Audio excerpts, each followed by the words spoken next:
window. We're not big enough to do so. So there are some very empowering things that as elders collectively we can do to equip our young people to decode all of that stuff. And it's primarily how to set up the kind of environment and how to maintain the kind of environment at home that is really conducive to opening up about shame, to talking openly and freely and willingly about shame. Because shame is okay when we end up sharing it and talking about it in an empathic environment. And then it's not going to be harmful. But it's the shame that we hide, that we carry, that we sequester, that ends up poisoning the system. And where that can lead to is definitely a worry. So when shame festers, particularly when it's unconscious, that's when it's trouble. You know, a lot of the rage, a lot of the violence that you see in children and adolescents and adults is a kind of a bodily reaction to being shamed, to feeling like the world has shamed us. Psychologists call it shame rage.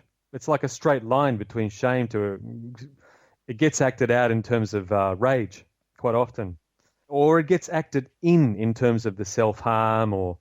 And by the way, I consider the abuse of substances and alcohol, that's very much a self-harm as well. You know, the pride that we seem to get from ruining ourselves, you know, with alcohol or whatever it might be. It's kind of like a perverse pride and a congratulations that goes on quite a bit and I think that's very strong in Australian culture in particular. I'm not going to be dwelling on the ruinous side of that without really emphasizing and focusing on the really strong, empowering things that we can do as elders, both in providing an initiation into young adulthood for our kids and mentorship, really good quality mentorship, and for each other's young people as well. I think the elders are an essential element.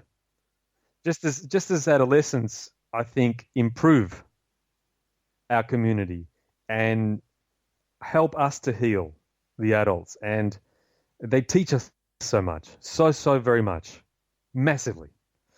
And they provoke us to do our own healing. Equally, and in droves, elders and the mentorship potential of elders, that is just crucial. It's vital for the health of a society. All power be to the elders. And there are specific things that we can do to create the kind of environment that really helps our young people to open up, because that's just precious. It's incredibly precious when there's finally that moment where they open up and pour out without telling all of their secrets necessarily, but just their inner emotional world, and to reach out and trust and to be held in empathy, not in judgment, right? To be held in empathy, not in judgment. That's the role of the elder. It's a transformative role. So interesting to hear him speak about the opportunities that adolescents bring us, the buttons that they push for us, and how he sees a connection to our reactions to our adolescence and our unfinished business from our own teenage years. We're going to continue along the lines of shame and the importance of being able to read it, and how we can meet our adolescents and speak with them on a level that they will receive and be willing to open up to. We need to learn how to read shame, because rarely is it visible on the human face. You know, shame tends to become expressed indirectly through the symptoms, through the behavior, right?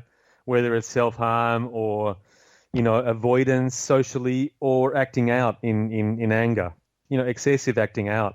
There's a healthy anger in a way that adolescents have, and they need to have that. And I don't want to get that confused with the shame-based anger. It's really quite different. And to learn to read that is really, really important, because then that's kind of like an alert for us, the elders, to act. And acting is primarily to do with providing a listening environment that is very, very inviting. And so judgment right there is going to be our worst enemy. We become judgmental when we're frightened. mostly. So that's where it's so imperative that, one of the things that really dissolves judgment is to remember that that's you as well.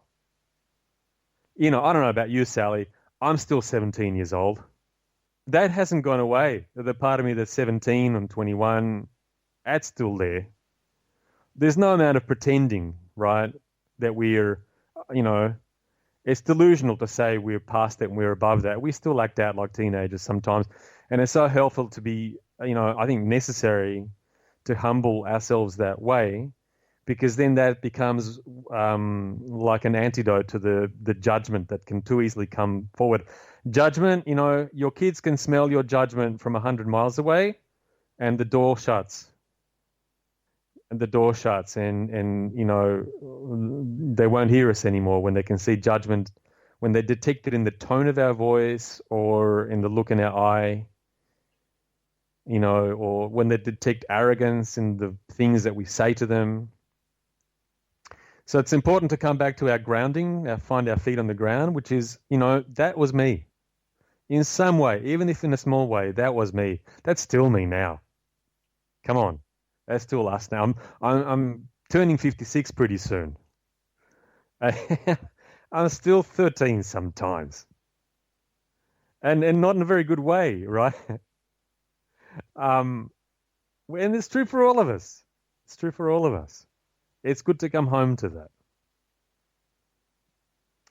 Yeah, there's a bunch of reasons why mentors are so important. And you can decide what a mentor is, I'm just thinking uncles, aunts, skilled, warm, caring, compassionate, and forthright. And it is important to be forthright sometimes with young people. Elders in the community, whether it's part of the, members of our biological family or not. So many reasons why they're important. One, that our children are hearing our voice every day, and it starts to wear thin, and they pick up on our anxiety because we're so close to them, we're so invested. And I really notice with my own daughter, when she does something risky, I lose my ground, I lose my center quicker than if it's someone else, like if it's a young person that I'm working with in my practice, or a young person that I know, a friend or family, right? It's with our own kids, we become a little bit more, anxious or more prone to be invasive. But even just the sound of our voice over and over again, it starts to kind of wear thin. And when they hear something then from someone else, from another elder who can be more patient, right? Another elder who doesn't have the same stakes in the game. That's a different quality of voice, and that quality of voice is incredibly important. Think about when you were a teenager, when sometimes you found it easier to hear from someone that's not kind of in your face, that you're not living with every day, who doesn't get cranky with you all the time. The other thing is that our personal wisdom won't be enough. This is why, we're designed to parent tribally, cooperatively. Doesn't matter how wise you are, how many books you've read, how much therapy you've done. I really see where my personal wisdom is just insufficient. And it's amazing to see my daughter benefit from intelligences that come from other people, not from me. Skills and abilities and insights that come from other people in the tribe, if you know what I mean. It becomes less scary when you think of all of us instead of, oh my God, it's all up to me.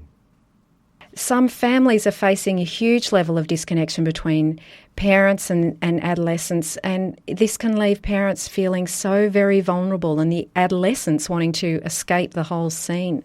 These scenarios are as complex and varied as there are people in the world, but if there was one thing that Robin would recommend to a parent listening out there, what would that be? There won't be one thing that we can do. It's really going to be one thing. It's important to remember that the trials and tribulations of adolescence, this is a several year long process of growth. If I was only going to be allowed to say one thing, because there's definitely more, I would say don't be alone as an elder. Don't be alone in helping and holding your child. Enlist other voices, because sometimes there's a kind of a conflict that happens in the family, or a loss of trust, or for whatever reason, there'll be all kinds of reasons behind this. Then our young person ceases to talk to us and ceases to open up to us. Then in whatever shape or form the other mentors, the other elders are, it's important that it's all about listening. It really is about the power of listening. And you usually cannot begin by talking about the problems. What's important is to create a safe space for expression, and then just listen and welcome whatever comes forth. Our kids don't necessarily want to talk directly to the problem, but they do want to make contact. And they won't do that until they feel completely safe emotionally. Zero judgment, in a zero judgment environment, particularly when it's a time of great crisis. So that, I think, is the kind of voice that they can get through. And more than one adult, more than one elder. I don't mean all at the same time, but it's so helpful. It's just a game changer when there's a good uncle or auntie or teacher or counselor or friend that our kids begin to trust and turn to. Because a lot of young people go through a phase that can go for years where they become very, very avoidant of the actual parents. Information on Robin Grille can be found at ouremotionalhealth.com with hyphens in between our emotional health. We hope you've enjoyed this week's Pregnancy, Birth and Beyond show. Tune in next week for more radical and soulful radio, bringing us full circle. Our radio show now has a Facebook page. Take a peek, say hello, become a fan and stay up to date with the show. Go to facebook.com/Pregnancy, Birth and Beyond Radio.